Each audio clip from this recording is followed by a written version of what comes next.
최근 온라인 공간을 중심으로 반중 정서가 심화되고 있습니다.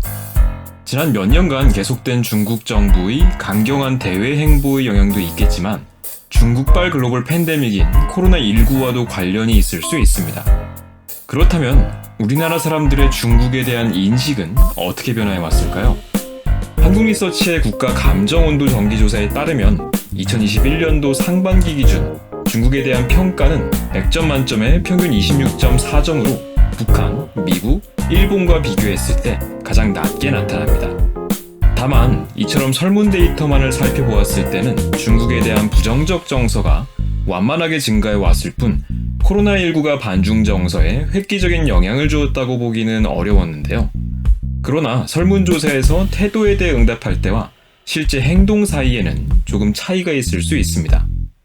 가령 설문에서 중국에 관한 이미지를 다소 부정적이라고만 평가한 사람이 평상시에는 중국인에 대한 악플을 쉼없이 달고 다니는 사람일 수도 있겠죠.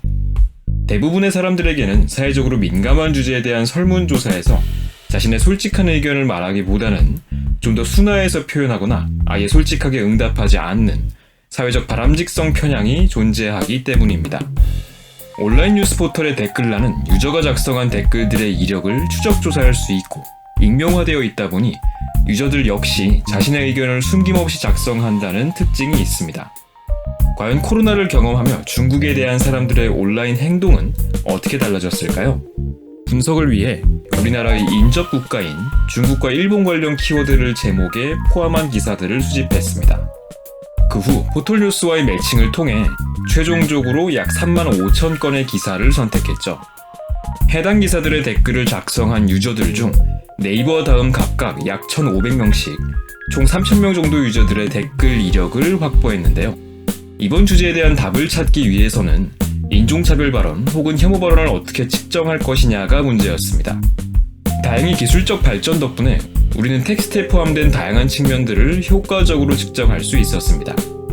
혐오 발언 분류 자연어 모델인 헤이스코어 알고리즘을 활용한다면 주어진 문장에 여성, 지역, 인종, 연령 등 다양한 유형의 혐오 중 어떤 항목이 얼만큼 포함되어 있는지를 계산하는 것이 가능합니다. 이를 통해 단순 악플은 제외하고 구체적으로 인종이나 국적을 비하하거나 조롱한 댓글들만 선별해낼 수 있습니다.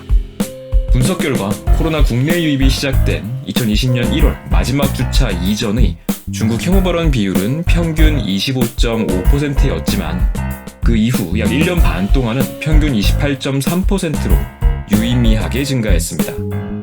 조사 시점의 마지막 한 달인 2021년 10월에는 무려 33%를 기록했죠. 반면 일본에 대한 혐오 발언은 코로나 전후로 실질적인 변화가 없어서 사람들이 그저 모든 외국인들에게 공격적으로 변했다고 하기보다는 중국을 겨냥한 적대감이 증가했다는 사실을 확인할 수 있었습니다. 마찬가지로 자연어 모델을 통해 유저의 정치 성향을 민주당, 중도, 국민의힘 성향의 세 가지 범주로 분류해보니 모든 그룹에서 반중 정서가 심화되었고 특히 국민의힘 성향 유저들에게서 가장 강하게 중국 혐오 발언이 증가한 것으로 관찰되었습니다. 이때 코로나19가 중국에서 처음 시작되었기에 관련 보도량이 늘어나며 자연스레 독자들의 혐오 발언 증가가 발생했다고 볼 수도 있을 텐데요. 클러스터링 알고리즘을 활용해 기사들을 유형화한 결과 총 10가지 토픽들 중 산업과 경제, 단순 사건 사고, 안보와 국제정치 등 코로나와 직접 관련이 없는 토픽들에서도 혐오 발언 증가 양상이 나타났습니다. 오히려 코로나를 주제로 한 뉴스의 댓글에서는 본격적으로 코로나가 국내에 확산되자 혐오 발언 비율이 감소했죠. 코로나가 초기에 중국에서 확산될 때는 철저하게 타자화되어 중국이 명확한 비난 대상이 되었으나 오히려 국내 감염 시작 이후에는 사람들이 코로나를 국내 문제로 인식하면서 중국을 구체적으로 겨냥한 혐오 발언은 이전보다 감소했다고 추측해 볼 수 있습니다. 이상으로 감염병 확산이라는 사건이 사람들로 하여금 특정 국가에 대한 반감을 갖게 하는데 직접적인 영향을 미쳤는지 여부를 뉴스 제목 데이터와 댓글, 혐오 발언 분류 알고리즘을 활용해 분석해 보았습니다. 그럼 저희는 다음 영상에서 우리 사회에 대한 유익한 분석으로 여러분과 다시 만나 뵙겠습니다.